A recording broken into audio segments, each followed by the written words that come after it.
taken by the Navy and the Marines. And the airfield there was built by the Seabees. Wonderful. But what happened was we were bombing, our bombings were not doing too good, but high altitude, high winds, like some intelligence. And so the commander of the 20th Air Force, which commanded all B-29s, Curtis LeMay, General LeMay, decided he was going to do something about this. So on March 9th, 1945, he set up a program, and we've been bombing at high altitude, to come down with our airplanes to 5,000 feet, bomb at night individual airplanes. And on March 9th, folks, 1945, over 300 B-29s hit Tokyo. We burned up over 18 square miles of urban area people and killed more people, over 100,000, than either atomic bomb.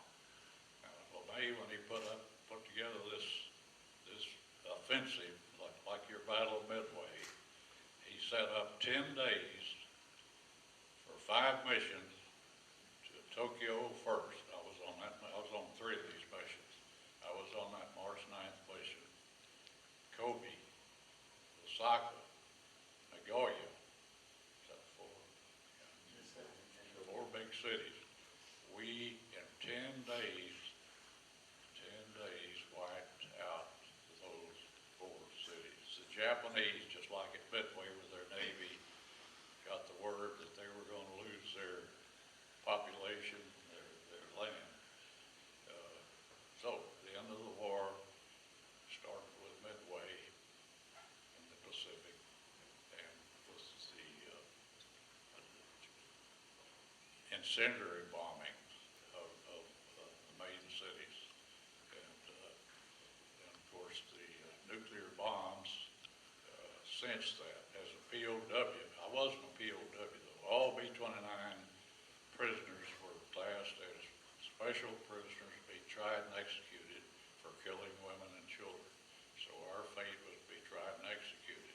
So the atomic bomb put off the invasion, which was set up for 1 November 1945, when the Japanese order out was to execute all prisoners, over 7, how many were there? 20,000 or more, Allied prisoners of the Japanese. So we would have all died. So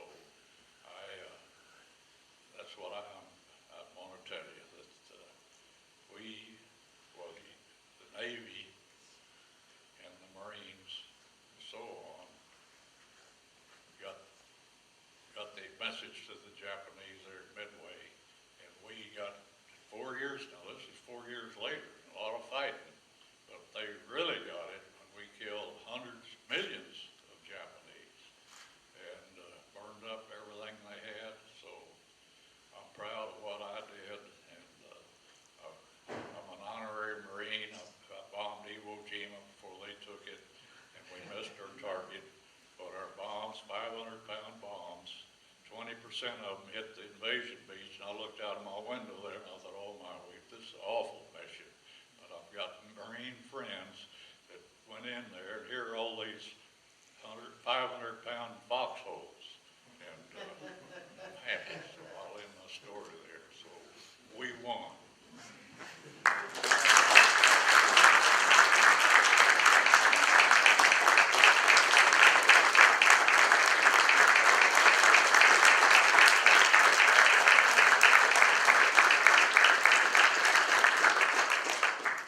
So Fiske, while you were taking care of the Japanese, Joe was taking care of the Germans. So if you could tell us, sir, a little bit about your experiences at the Battle of the Bulge, and how you could relate that perhaps to some of our service people today. Good morning. Morning. I was drafted back in 1944. I didn't know what to get into, but I was a lot younger than all you guys sitting there. I was just a kid. I didn't know what I was getting into. But after I got in, I realized what I had to do. And first thing I had to do, keep my morale up. I was 22 years old, and I was already married because they told me I wouldn't have to go to service. I was married. I had a 6 weeks old son, and but I went and done my job, what I was supposed to do, and I landed in Scotland. I went all down through England and France. Always going through there, we had buzz bombs coming from Germany. They was the flight length that they flew was the amount of fuel that they put in them. You was safe as long as you was hearing it coming over. But whenever the engine cut off, you know to go hide because it's coming straight down. That's the first thing. And then they got over into Belgium, and well, the first thing, I trained to go to South Pacific, and then they told us that we can't go there because they lose so many people in the Battle of the Bulge. So we was transferred from South Pacific over to Belgium, and first thing I did was land in the Battle of the Bulge. I was about 3 miles out of Bastogne. You know, Bastogne was about 5 foot of snow. It was cold. Any man over there got frostbite or he like to froze to death. But I was in there 6 days, and all the time we got coffee maybe once or twice a day if we were lucky. We'd get a cold biscuit now and then. But anyhow, we was doing real good.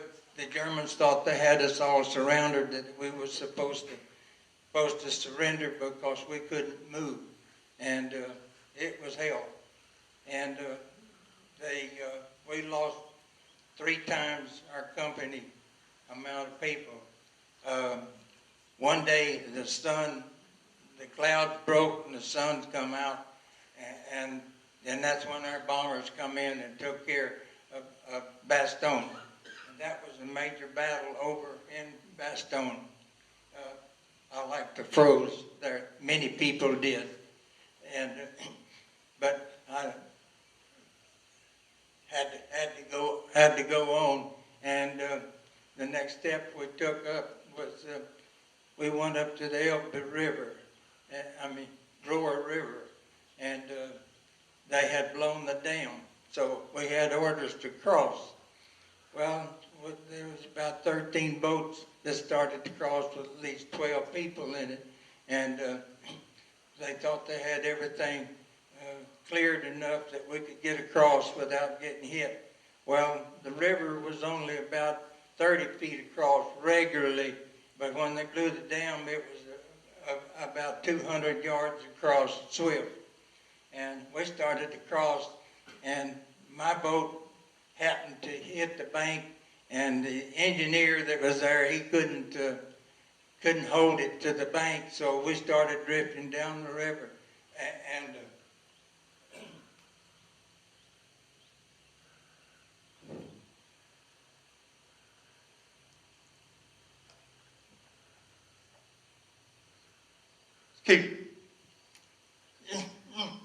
whenever we started going down the river, you don't have any control, so you start going, twirling down the river. And they was set up for us because when we floated down,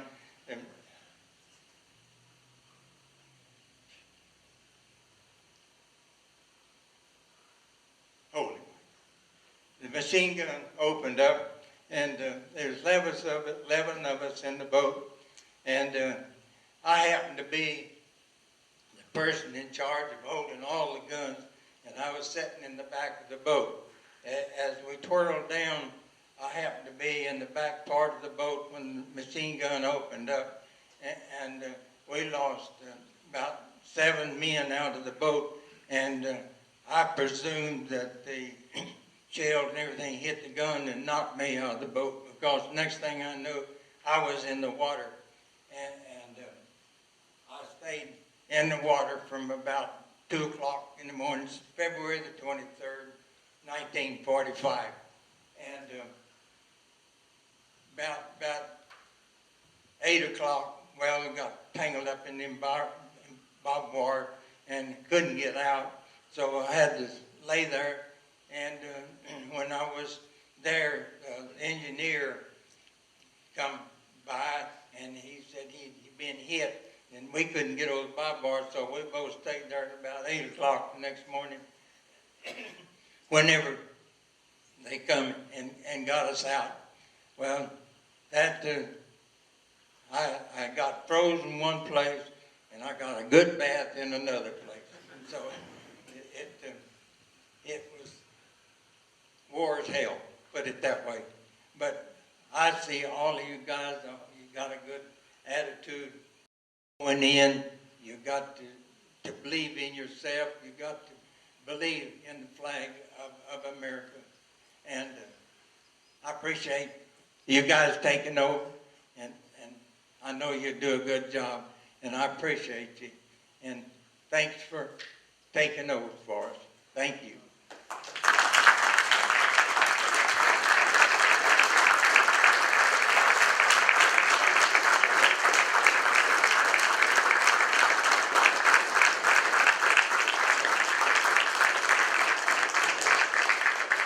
There's something I want to touch on real quick that they mentioned, and it really rings true, and it's something that I talk about quite a bit when I go out and I talk to different veterans groups, and they look at us as their legacy as far as passing the torch. So they went out and they fought for our country, and many of them paid the ultimate sacrifice, and it's very important for our vets, like from World War II and Vietnam, to understand the reason they like interacting with us and coming onto the base is because they passed the torch.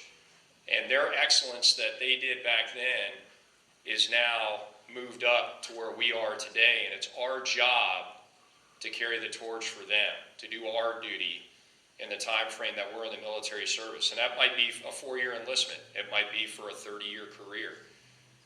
But that's one of the great things, and that's why I brought out this Blue Jackets manual, is this is tradition, and they passed it on to us, and we're carrying that excellence forward. So, to Joe and Fiske, we do have motivated sailors, Marines, airmen, and soldiers, and we are carrying on the legacy that you have created for us in your honor with our excellence, and it's a proud tradition for us, and we're happy to do it. And it's an absolute honor. So thank you two gentlemen. Thanks to Fiske and Joe for coming today. You know, your stories and your words of wisdom will undoubtedly resonate. I mean, this is one of the most powerful things that we can do is have veterans like yourself come back and tell your stories. And I thank each one of you for your tremendous sacrifices for the great nation. We owe you a debt of gratitude. We thank and honor you, your families, and your fellow World War II veterans, and those who paid the ultimate sacrifice. So thank you very much. Over to Kip.